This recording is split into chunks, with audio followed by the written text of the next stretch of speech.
We have many, many fears. Fear of darkness, fear of living, fear of public opinion, fear of what my neighbor might say, fear of relationships, fear of insecurity, fear even when you have financial security, fear that you might lose it. Fear, we have so many fears. Why haven't we resolved these fears?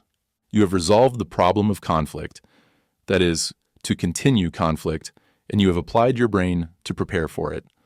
All the great leaders, on both sides or 1,000 sides, they are all preparing for conflict. Plans, submarines, airplanes, all the rest of it. They have exercised their brains to produce all that. And why hasn't that same brain applied itself to this enormous sense of fear that humanity has carried since the beginning of time?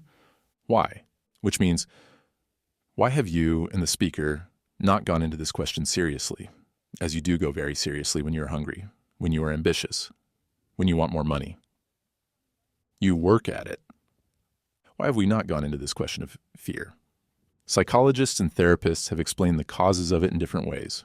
If we could put aside all that they have said, because after all, it is all what they have said, it may be merely verbal, they might be just as anxious as you. Probably they are.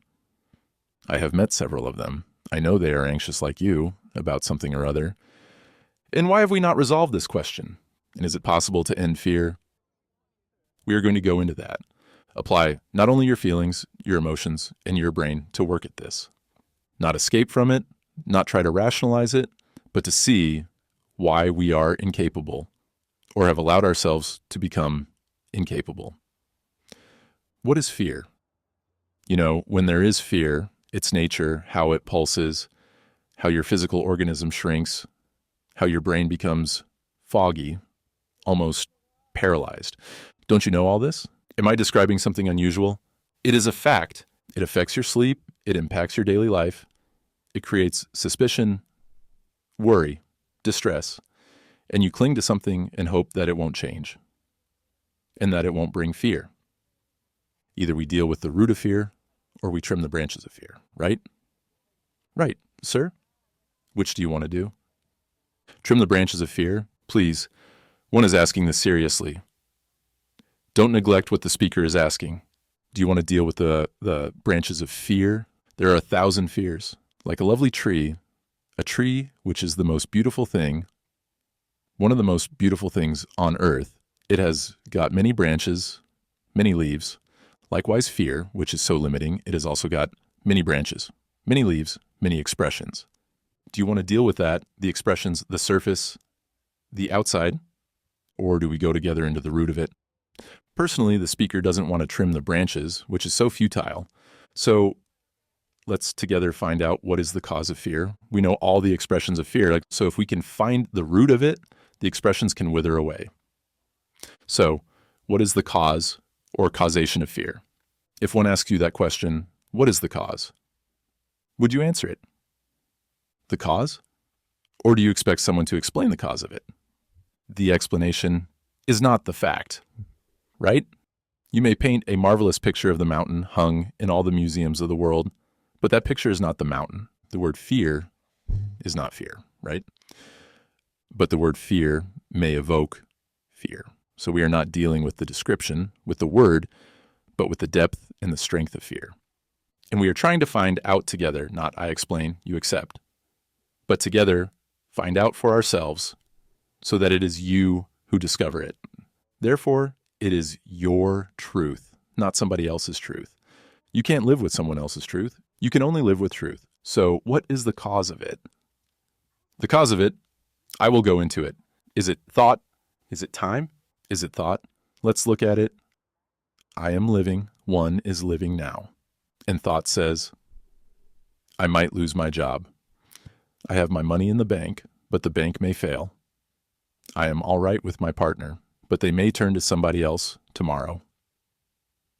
I have printed a book, and I hope it will be a great success, which means fear. I want to be known, which is the most childish thing in the world. I want to be known, and somebody is known already much more than I am. So there is this thinking, that is, thinking I might lose, I might gain, I might be lonely. So thinking is one of the factors of fear, right? I am all right with my friends, with my partner, and my children. But I also know I have experienced this sense of deep isolation. Don't you know it? A sense of profound disconnection. And I am anxious. Have you ever examined what loneliness is? Why it has its cause? Don't you know? Don't you have this feeling of loneliness? What is this loneliness? Which causes attachment, holding on to something, however temporary, however unreliable, however false. I hold on to my partner. I hold on to my club, to my belief, to my ritual, to my friends. Because if I let go, I am utterly isolated. Have you ever gone into that question? Why human beings are so frightened of disconnection? They may live with a group, they may follow some figure of authority and all the rest of that, but strip them of all their decoration and they are what they are, disconnected. Why? What is this isolation? Not to have any relationship with anything, with nature, with another, with the friend or the man or woman you have lived with. All that somehow has withdrawn. I am left utterly empty, disconnected. Why? What is this feeling of profound uncertainty? The matrix is complex, but each of us holds a part of the solution. Drop your thoughts in the comments, and together we'll see beyond appearances.